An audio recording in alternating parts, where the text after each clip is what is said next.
What would you do if one day you woke up and everything that gave your life meaning was gone? If you lost your direction, your identity, and even your sense of self? Most people would panic. Most people would break. But what if I told you that's exactly where awakening begins? That your greatest spiritual gifts are not found when everything is going well, but when everything falls apart. Right now, you're not watching this by accident. You didn't stumble on this moment. You were called here, summoned by something ancient and holy inside you, because that part of you remembers, true power is born in the dark. There's a reason ancient initiations happened in caves, in silence, in long dark nights. Because the darkness doesn't lie to you. It doesn't filter reality. It reveals it. The light can be deceiving: too many colors, too many distractions, too much comfort. But in the dark, it's just you and your breath, you and your soul, you and the truth that's been buried beneath layers of noise, masks, and social conditioning. The dark strips away everything that is not essential, and what's left is the raw, unfiltered core of who you were always meant to be. We are taught to celebrate light, clarity, happiness. But nobody teaches us the value of confusion, of breakdowns, of solitude. That's why most people avoid the dark. But the chosen ones, the ones who awaken, know better. We walk into the cave willingly. We sit in the unknown. Not because we enjoy suffering, but because we understand that suffering is the doorway to sacred knowledge. You don't find your strength in the light. You discover it when everything around you is silent, and all you hear is the sound of your own heartbeat, refusing to quit. Click subscribe to this channel to get more profound insights. The first spiritual gift that only reveals itself in darkness is identity.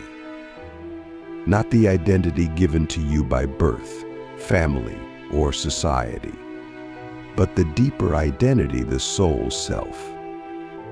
When everything you leaned on begins to collapse, something miraculous happens. You realize you're still here. You're still breathing. You're still aware. That awareness is the real you, untouched by titles, unaffected by success or failure. It's the eternal you, and you can't meet that version of yourself until the false self dies. That's why the dark is not your enemy, it's your midwife. Have you ever wondered why certain patterns keep repeating in your life? Why, no matter how far you run or how much you achieve, something still feels missing? That's your soul trying to get your attention. And often it won't whisper, it'll scream. Through loss, through betrayal, through collapse. Because only when the ego is humbled can the soul rise. Darkness is the space that allows the ego to dissolve and the true self to emerge.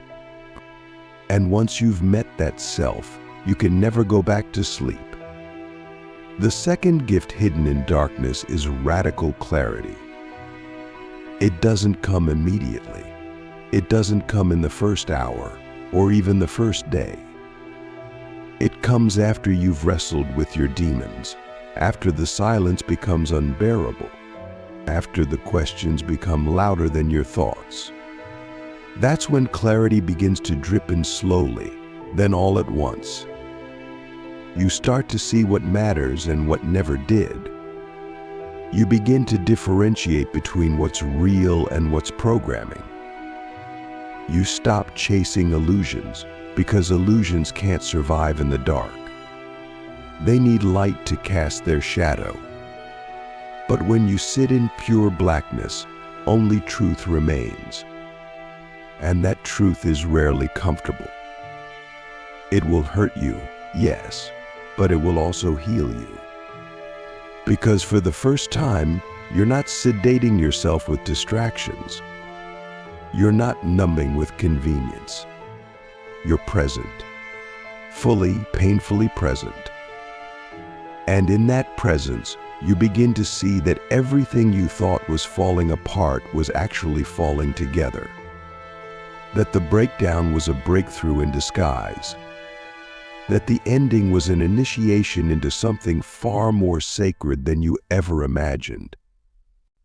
The third spiritual gift you uncover in darkness is inner authority. You stop outsourcing your power.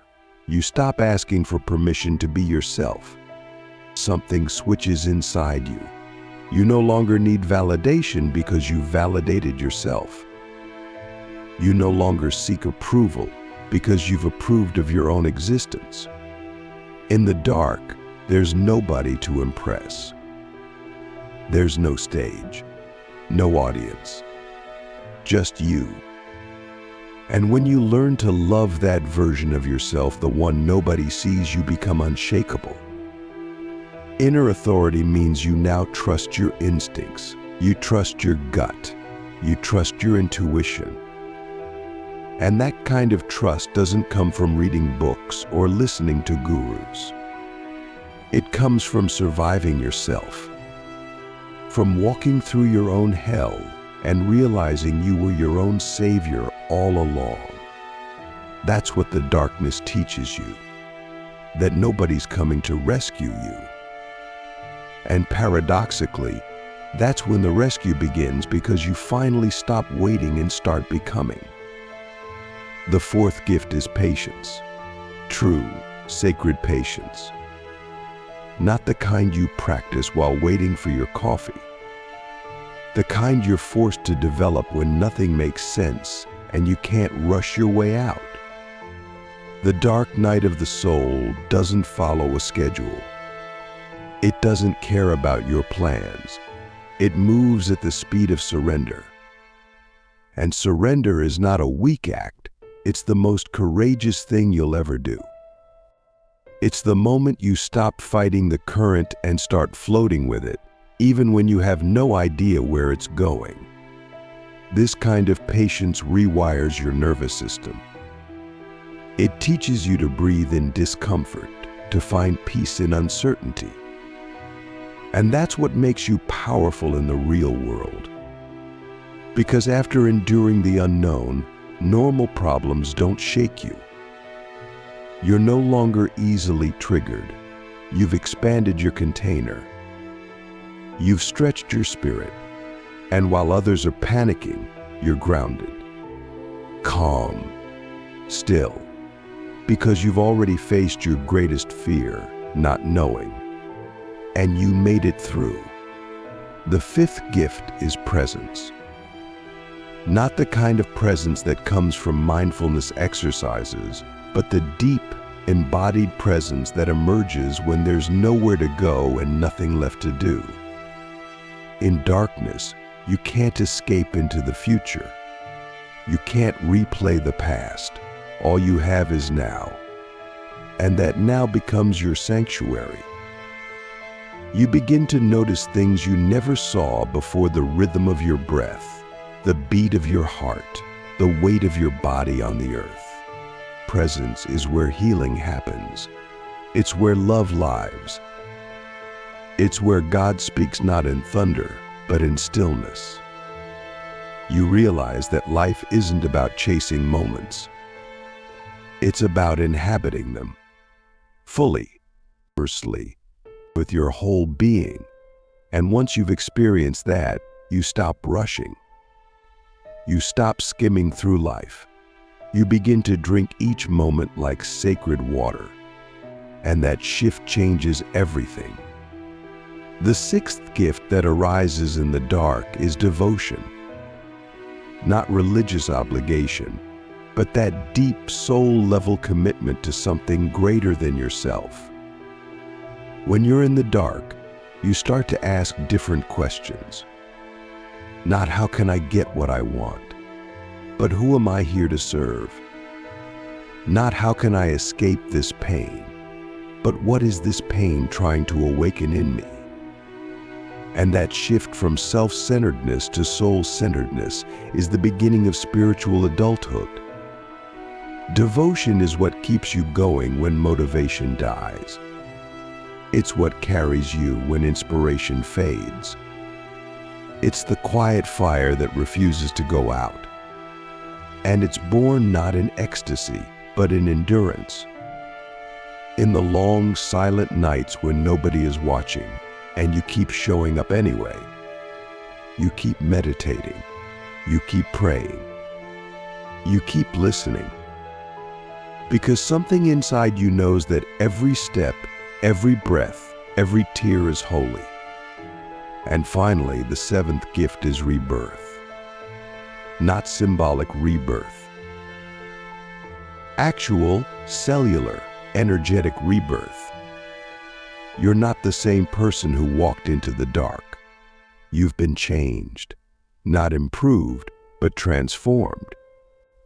You've let go of identities, burned through attachments, and released the need to control. And what's left is not a better version of your old self. It's an entirely new being, one that doesn't just understand the light but carries it. Not because you found it, but because you became it. Rebirth doesn't come with trumpets or fireworks. It comes quietly. One morning you wake up and you're not afraid anymore. You're not pretending. You're not performing. You're just here. Alive. Awake. Aware. And in that moment you realize the darkness didn't destroy you. It delivered you. It delivered you back to yourself, back to your truth, back to your divine mission. And now you walk with a different kind of power. A power that doesn't dominate but liberates. In a power that doesn't need attention because it emanates from within. Ask yourself this now. Have you been running from the very darkness that was sent to awaken you? Have you mistaken your breakdown for a failure rather than the sacred initiation that it is? What if your pain is not a punishment, but a portal? What if your confusion is not a curse, but a compass? What if the very thing you're avoiding is the birthplace of your greatest transformation? The darkness is not the end. It's the passage, the womb, the chrysalis. And if you're in it now, you're not alone. You're not broken. You're becoming who you were always meant to be before the world told you otherwise. There is a moment in the darkness when the silence becomes so loud, it roars. A moment when you stop asking for the light to return and begin to understand why it left in the first place. That's when something sacred starts to unfold. Not the return of comfort, but the birth of consciousness. Because when the noise dies, the truth begins to speak not in words, but in presence. We don't enter the darkness to escape life. We enter it to meet life without the filters, without the masks, without the numbing. And when we do, we discover that the darkness was never against us. It was always working for us, refining us, revealing us. One of the greatest deceptions in modern spirituality is the idea that we can skip the shadow and still find wholeness. But wholeness is not the absence of shadow. It's the integration of it. You can't become the light without first becoming friends with your dark. You can't walk in purpose if you're still afraid of your pain. That's why the chosen ones are called not to avoid the dark, but to descend into it consciously. We're not victims of shadow, we are students of it. And every lesson we learn there becomes a key we can pass on to others still trapped in fear. The spiritual gift of identity deepens when you no longer define yourself by what happened to you, but by how you alchemized it. You stop telling victim stories and start telling transformation stories. You stop saying, "This broke me," and start saying, "This forged me." You see yourself not as a product of your trauma, but as the architect of your healing. And that shift in perspective changes your entire vibration. Because when you own your story fully, it can no longer own you. When you're in the dark, the ego screams because it's dying. It wants control. It wants certainty. It wants applause. But the soul doesn't need any of that. The soul just wants truth. And the deeper you go into the silence, the more you begin to hear that truth. At first it whispers. Then it becomes undeniable. It tells you things you've ignored for years, truths about your relationships, your patterns, your purpose. It's uncomfortable, but it's also liberating. Because once you see it, you can't unsee it. And that's when you begin to walk differently in the world, not with arrogance, but with authenticity. The clarity born in darkness is not the kind that comes from thinking harder. It comes from feeling deeper, from sitting with the discomfort long enough to see through it. Most people try to escape the dark with distractions, scrolling, working, watching, numbing. But the chosen ones stay. We stay until the pain speaks, until the grief becomes a prayer, until the fear becomes a doorway. And through those doorways, we find revelations that were invisible in the light. Inner authority evolves in the dark because there's no one left to impress, no one left to perform for. When you've lost everything you thought made you valuable and you still feel your soul pulsing beneath the ruins, you realize you don't need to prove anything. You just need to be. And in that being, you reclaim power that cannot be given or taken. You stop outsourcing your worth to other people's opinions. You stop negotiating with voices that don't understand your calling. And you begin to walk as if you are enough, because you finally know that you are. What happens when you stop needing to be chosen? You realize you were chosen all along. Not by the world, but by the divine. Not for status, but for service. And that changes everything. Because now your decisions aren't based on fear of rejection, but on alignment with truth. You don't move to please, you move to fulfill. You don't act for applause, you act from obedience to your soul's instructions. And that's when your life begins to flow with a kind of grace that no strategy could ever manufacture. Patience, at this level, becomes a sacred discipline. You stop rushing the process. You stop trying to manipulate time. You begin to understand that real growth is not vertical, it's subterranean. It happens underground, in the unseen, in the places nobody celebrates. And yet, those are the places where roots are formed, where foundations are laid, where your capacity to carry true power is forged. If you try to rise too soon, you won't be able to hold the weight of your own light. But when you let the dark do its work, you emerge not just awakened but anchored. Presence becomes less about doing and more about being. You realize that your worth isn't tied to your productivity, that your value isn't in how much you achieve, but in how deeply you exist. You stop measuring your life by milestones and start measuring it by moments. Not the big ones, but the small, sacred ones, the breath before the decision, the silence before the response, the stillness in the chaos.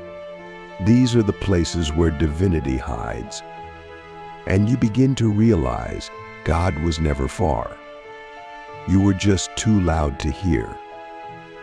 There's a kind of presence that heals without speaking, that teaches without teaching, simply by being. And that's what the darkness invites you into. A way of living that doesn't need to announce itself because it's already aligned. You walk into a room and shift the atmosphere not because of what you say, but because of what you carry. Your presence becomes medicine. Your energy becomes prayer. Your gaze becomes a mirror that helps others remember who they are. Devotion begins to grow roots in your soul. You're no longer chasing spiritual highs. You're cultivating spiritual depth. You don't need candles and crystals to feel connected, you just need breath. You just need stillness. You just need to remember. That's what devotion is, constant remembrance. A heart posture that says, even here, even now, I am with the divine, and the divine is with me. You begin to build altars in your everyday life, not physical ones, but energetic ones. In your conversations, in your work, in your rest. Everything becomes sacred. Devotion is what keeps you going when the miracles don't come, when the prayers aren't answered, when the healing takes longer than expected. Devotion says, I'm not here for the blessings, I'm here to become the blessing. And that shift changes the trajectory of your life. Because now, you're not waiting for life to give you something. You're becoming the thing you were waiting for. You're becoming the miracle, the message, the movement. Rebirth, when it finally arrives, doesn't look like a Hollywood moment. There's no soundtrack, no dramatic lighting, just a quiet knowing. A subtle shift, a deep breath that feels like the first. You look in the mirror and see someone familiar yet foreign, someone softer but stronger, someone broken open but more whole than ever. And you realize, this is who I've been becoming all along. You're not starting over. You're starting from truth, from wholeness, from wisdom. And everything you do from here will carry a different frequency, not because you're trying to be spiritual, but because you've become spirit-led. You've died and been reborn. And that death was not the end, it was the clearing, the sacred pruning, the divine reset. And now you're ready. Ready to serve, ready to speak, ready to move in ways that are aligned, authentic, and anointed. Not because you figured it all out, but because you finally stopped needing to. The darkness taught you that life is not a puzzle to solve, but a mystery to live. And now you live it fully, freely, fiercely, as the version of you that only the dark could reveal. So let me ask you again, not with fear, but with fire, what if your pain is holy? What if your confusion is sacred? What if your breakdown is the initiation you've been praying for? Are you willing to go all the way in, to touch the part of yourself that's never been touched by noise or culture or expectation? Are you ready to become the kind of light that doesn't flicker in the wind because it was born in the belly of the night? Because if you are, then everything you've been through wasn't in vain. It was preparation. And the world needs the you that's emerging now, not the polished version, but the powerful one. The one that's rooted, real, radiant from within. There is a moment when you stop fearing the dark and start bowing to it not as a threat, but as a threshold. By now, you've walked through yourself. You've seen the shadows that live in silence and the truths that only grief can teach. You've realized that darkness is not a place of punishment, it's a sacred forge, a soul initiator, and a divine laboratory where the old you is gently dismantled and the real you is constructed from fire, ash, and memory. And now, something deeper is being asked of you. Not just to survive the dark, not just to learn from it, but to embody what it gave you, to carry it like a torch into a world addicted to artificial light. The seventh spiritual gift, found only in darkness, perhaps the most misunderstood of all, is embodiment. Not the idea of truth, but the living of it. Not the knowledge of the soul, but the walk of it. There comes a point when you've heard enough, read enough, healed enough, and the question becomes, are you ready to live it? Because wisdom that stays in your head dies there. Embodiment is when your body becomes the temple that houses your transformation. It's when your nervous system stops reacting out of trauma and starts responding from presence. It's when your spirit leads, not your fear. Embodiment means your healing is no longer theoretical. It's in your posture. It's in your tone. It's in the way you move through a room, the way you hold space for others, the way you trust your no as deeply as your yes. It's not about being perfect. It's about being integrated. There's no more pretending to be spiritual. You are spiritual because you live in alignment, especially when no one is watching. That's the final test of the dark. Can you live the light that was revealed to you when no one else could see? And this is where many turn back. They want the light without the weight of carrying it. They want the crown without the crucifixion. But you didn't come this far to go back to sleep. You came here to become the embodiment of the truth you discovered when the world was silent and your soul was loud. You came here to walk as the living proof that darkness is not death, it's depth. That pain is not the enemy, it's the portal. That the breakdown was never a detour, it was the ancient path, hidden in plain sight. So how do we embody what we've received in darkness? We slow down. We listen more than we speak. We create from intention, not ego. We stop chasing and start aligning. We say no to anything that costs us our peace.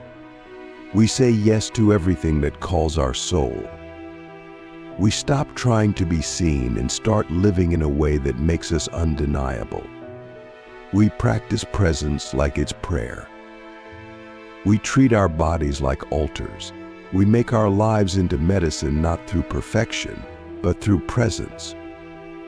You don't need to become someone new. You need to remember who you were before the world taught you to forget. That's what the darkness did for you. It helped you unlearn. It burned off layers of programming, of performance, of pretending. And now you're left with the essence, the real, the raw, the holy, the you that doesn't need to compete, compare, or convince. The you that's not interested in applause, but in alignment. The you that's not here to chase validation, but to channel vision. And the world will feel this shift. Some will be magnetized by you. Others may be intimidated, but you'll no longer shape-shift to fit in. Because you've already done the inner work to fit in with your own soul. That's the only belonging that matters. And when you walk in that kind of embodiment, you become a mirror for others.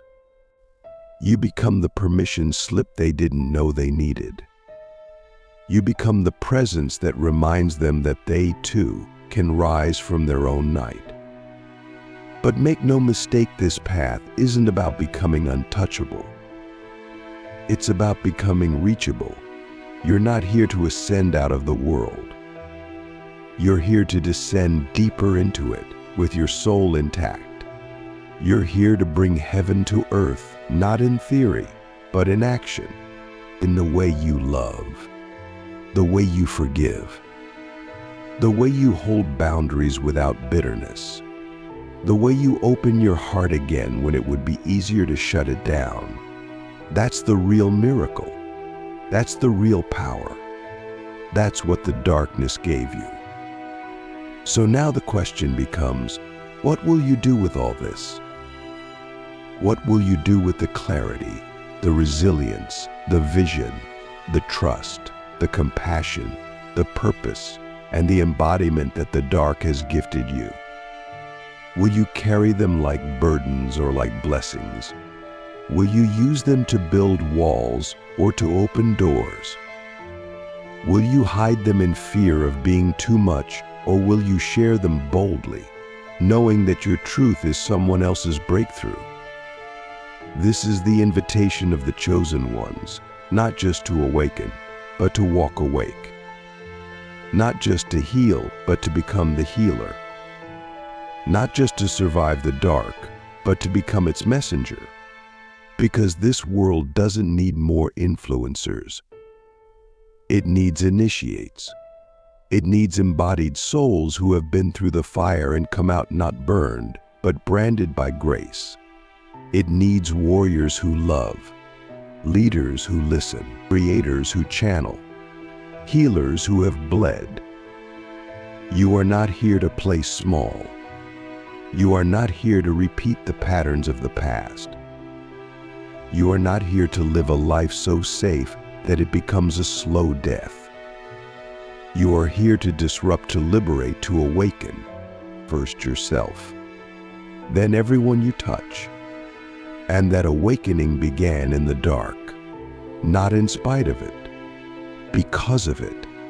So the next time you find yourself in the dark again, and you will, because growth is cyclical, don't panic. Don't shrink. Don't forget what you now know. Instead, remember this too is part of the path. This too is sacred. This too is calling forth a deeper version of you. Let the darkness do its work. Let it refine you again. Let it strip you of what no longer serves. And when you rise again, and you'll rise even freer, even fuller, even more fully you. There is no finish line on this path. No final arrival. The darkness will come in waves. But now you know how to swim. Now you know how to breathe underwater. Now you know that even in your most disoriented moments, you are being guided by something vast, ancient, and loving. You are not lost. You are not broken. You are in process. You are in motion. You are in the sacred spiral of becoming.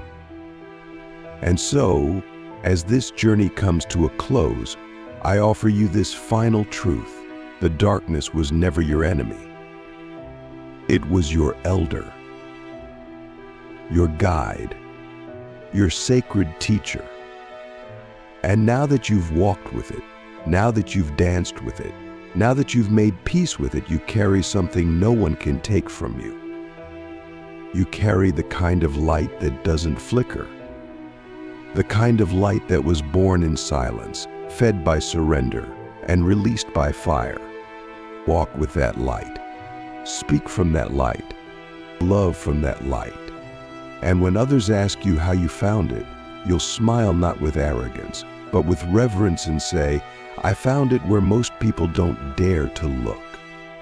I found it in the dark,